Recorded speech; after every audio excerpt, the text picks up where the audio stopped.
Parurusahan ang mga bansa. Ikatlong kabanata.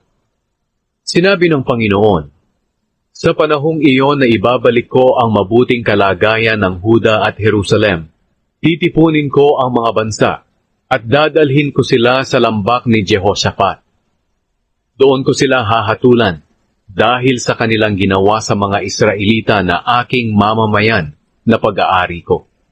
Pinangalat nila ang mga Israelita sa iba't ibang bansa at pinaghati-hatian ang aking lupain.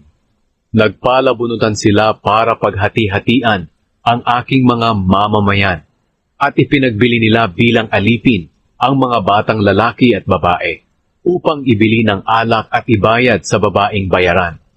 Kayong mga taga-Tyre, taga-Sidon, at ang lahat ng lugar ng Filistia, ano ba itong ginagawa ninyo laban sa akin? Ginagantihan ba ninyo ako sa mga bagay na aking ginawa? Kung ganoon, gagantihan ko agad kayo sa inyong ginagawa, sapagkat kinuha ninyo ang aking mga ginto at pilak, at iba pang mamahaling bagay at dinala ninyo ito roon sa inyong mga templo. Ipinagbili ninyo sa mga Griego ang mga mamamayan ng Huda at Jerusalem bilang mga alipin, upang mailayo ninyo sila sa sarili nilang bayan. Pero tutulungan ko silang makaalis sa mga bayang pinagbilhan ninyo sa kanila, at gagawin ko sa inyo ang inyong ginawa sa kanila. Ipagbibili ko ang inyong mga anak sa mga taga-Huda, at ipagbibili naman nila ang mga ito sa mga taga-Sabeya na nakatira sa malayong lugar. Mangyayari nga ito, dahil ako ang Panginoon ang nagsasabi nito. Ipaalam ito sa mga bansa. Humanda kayo sa pakikipagdigma. Tawagin ninyo ang inyong mga sundalo upang sumalakay. Gawin ninyong mga espada ang sudsod ng inyong mga araro, at gawin ninyong mga sibat ang inyong mga panggapas. Kahit ang mahihina ay kailangang makipaglaban. Pumarito kayo, lahat kayong mga bansang nasa paligid, at magtipon kayo doon sa lambak ni Jehoshaphat. Panginoon, papuntahin niyo na po roon ang inyong hukbo.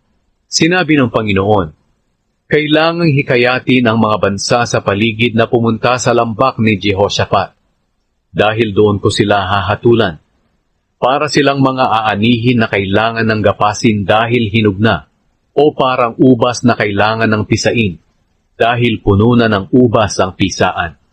Ubod sila ng sama. Ang kanilang kasalanan ay parang katas ng ubas na umaapaw sa sisidlan nito. Napakaraming tao ang naroon sa lambak ng paghatol, dahil malapit nang dumating ang araw ng pagpaparusa ng Panginoon. Magdidilim ang araw at ang buwan, at hindi na magliliwanag ang mga bituin. Aatungal na parang leon ang Panginoon mula sa Zion. Dadagundong ang kanyang tinig mula sa Jerusalem. Kaya mayayanig ang lupa at langit.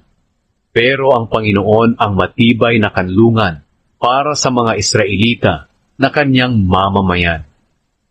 Ang mga pagpapalang para sa mga mamamayan ng Diyos.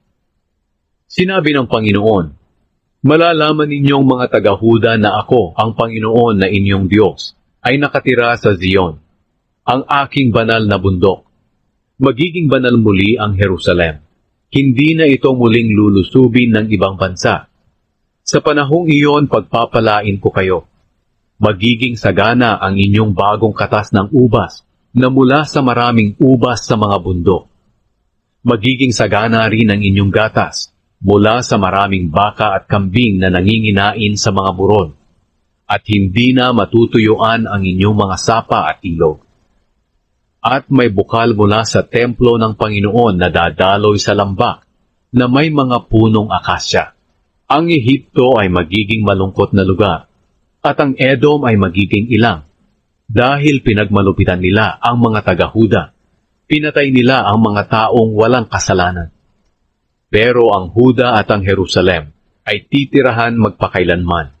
Ipaghihiganti ko ang mga pinatay sa aking mga mamamayan. Parurusahan ko ang mga gumawa nito sa kanila.